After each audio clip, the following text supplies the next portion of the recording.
ભરૂચના મેડિકલ કોલેજમાં બે કર્મચારીઓએ વિદ્યાર્થીઓની ₹32.42 લાખની ફીનું બારોબાર ઓપરેશન કરી નાખ્યું। એઓ મેટર્નિટી લીવ પરથી આવ્યા બાદ લાખોની છેતરપિંડી કારસો બહાર આવ્યો। વિદ્યાર્થીઓની ફીની બારોબાર ખાયકી કરી જનાર મુખ્ય સૂત્રધાર વિદેશ ફરાર। એ ડિવિઝન પોલીસ અને એક કર્મચારી અને જે એકાઉન્ટમાં બારોબાર ફીના નાણાં જમા કરાયા તેની કરી ધરપકડ।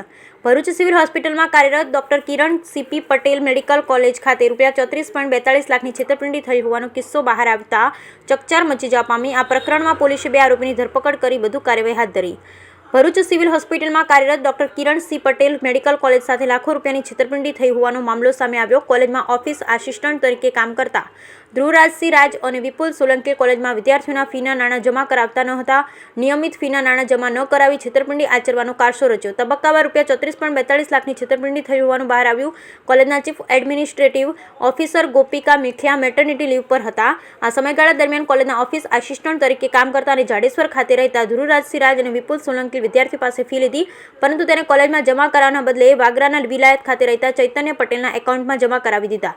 Chief administrative officer Gopika Mithiya leave પરથી આવતા ધ્રુવરાજસિંહ રાજે નોકરી છોડી દીધી। જોકે તેઓને ફીનો હિસાબ તપાસતા છેતરપિંડી થઈ હોવાનું બહાર આવ્યું।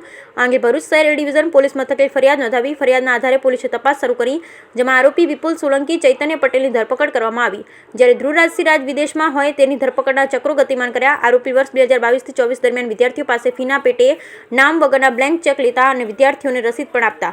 જોકે એક સંસ્થાના ખાતામાં જમા કરાવવાના બદલે ચૈતન્ય પટેલના એકાઉન્ટમાં જમા કરાવતા હોવાનું બહાર આવ્યું। આ ઉપરાંત રોકડ રકમમાં પણ ગફલત કરી ગઈ હોવાનું બહાર આવ્યું। પોલીસે ઝડપાયેલ બંને આરોપીઓ સામે કાયદેસરની કાર્યવાહી હાથ ધરી। Bureau report Viral Gohil, Bharuch. ભરૂચ ખાતે કિરણ પટેલ મેડિકલ કોલેજ આવેલી છે।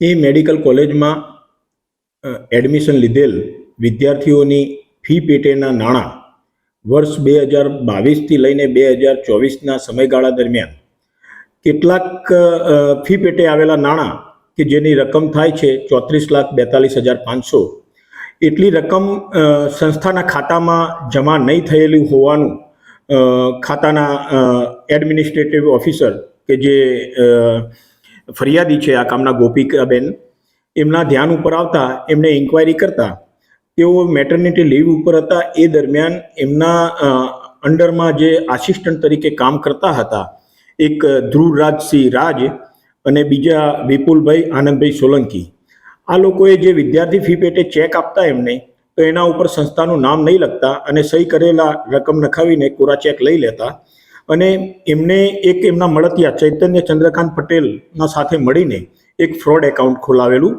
અને એ ફ્રોડ એકાઉન્ટમાં આ રકમ જમા કરાવી આ ત્રણેય જણાએ ભેગા મળીને ઉપાડી લઈ સંસ્થાના ખાતામાં નહીં ભરી સંસ્થા સાથે છેતરપિંડી કર્યાની ફરિયાદ ગઈકાલે એ ડિવિઝન પોલીસ સ્ટેશન ખાતે આવતા આ સંદર્ભમાં ગુનો રજીસ્ટર કરવામાં આવેલો એ ડિવિઝન પોલીસ સ્ટેશન ખાતે। અને આ ત્રણ પૈકી બે આરોપીઓ વિપુલ સોલંકી અને ચૈતન્ય ચંદ્રકાંત પટેલ બે મળી આવતા એ લોકોની ધરપકડ કરવામાં આવેલી છે, જ્યારે આ ધ્રુવરાજસિંહની શોધખોળ હાલ ચાલુ છે।